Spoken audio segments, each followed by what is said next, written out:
Vint and Steve share a very fundamental belief that the best approach to internet governance is through a very light touch. Excuse me, with no government having any greater voice than any other. So both feel that the success of the IANA stewardship transition was a major milestone in the history of the internet. In essence, it marked the time when the US government said this so-called ICANN experiment was a success.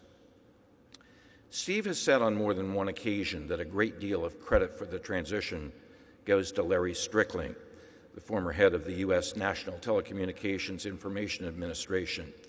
In Steve's words, if Larry hadn't been head of NTIA, there's a very good chance the transition would not have happened. So with that, please welcome Larry Strickling.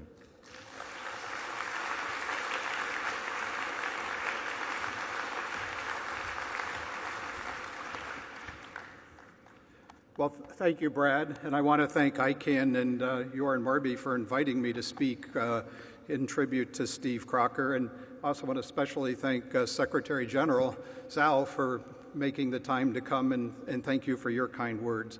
I'm here, and I'm very honored to speak in tribute of Steve Crocker.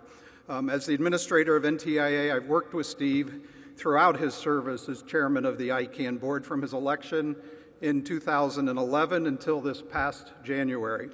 We worked closely on many issues during those 5 years, but none more important than the IANA transition. Let me just make the conclusion you all know and already believe. Steve is a giant of the internet. His career spans the entire history of the internet. Early on, he created the concept of requests for comments and authored RFC1 back in 1969. And as board chair, he was present last fall for the ending of the final IANA functions contract between ICANN and NTIA. That is an impressive set of milestones. Vint referred to them as bookends, but I think Steve's got more in him, so I don't think we're ready to bookend his career yet. So I think we'll just call them milestones and sit back and wait to see what comes next. But I'd like to focus on just a few of the attributes and personal values that have made Steve such a strong leader of the internet and a particularly effective chairman of the Internet Board. First, I find it particularly apt that Steve's first involvement with ICANN was to chair the Security and Stability Advisory Committee starting in 2002. I think all of us who know and have worked with Steve would rank stability as among the highest of his character traits. And projecting that stability to the internet community during the IANA transition planning was absolutely critical to the plan's ultimate success. The IANA transition effort was the largest and most intense multi-stakeholder planning effort in history. Nothing of that scale had ever been attempted before. We had no playbook, but we had plenty of challenges and surprises that arose during the process. But throughout it all, Steve projected a sense of stability that helped reassure the community as it developed and reached consensus on the plan that paved the way for the ending of the IANA functions contract with the United States.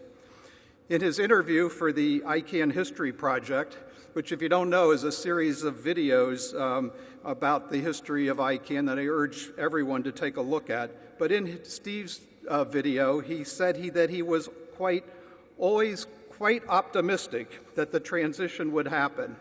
And I'm sure that that optimism stemmed directly from the sense of stability that Steve brought to the effort. The second attribute I want to highlight is Steve's commitment to accountability and transparency. I worked with Steve on the second Accountability and Transparency Review Team in 2013 and got to see firsthand his personal views on these issues. For ICANN, the path to accountability and transparency has been a long journey. It's not been perfect, but it is now one that is embedded in ICANN bylaws. And I have said before and continue to believe that ICANN is one of the most accountable and transparent organizations I have ever worked with. And as Steve has said, achieving accountability and transparency is a continuous process. It's never over.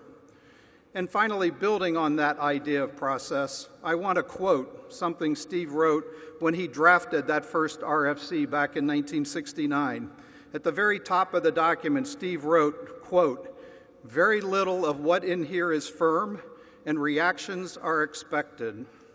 And I think what this reflects is that Steve, from the beginning of his career, understood how much and how fast the internet would evolve. He has embraced the need for evolution, the need for innovation, and the need for change, and he understood that growth depended on not insisting on firmness, but rather expecting and asking for reactions from all stakeholders. That mindset, shared by many in the global internet community, has led to the miracle that is today's internet. Thank you, Steve, for the privilege of working with you for 6 years and for the leadership that you've provided as board chair, and best of luck to you on your next challenge.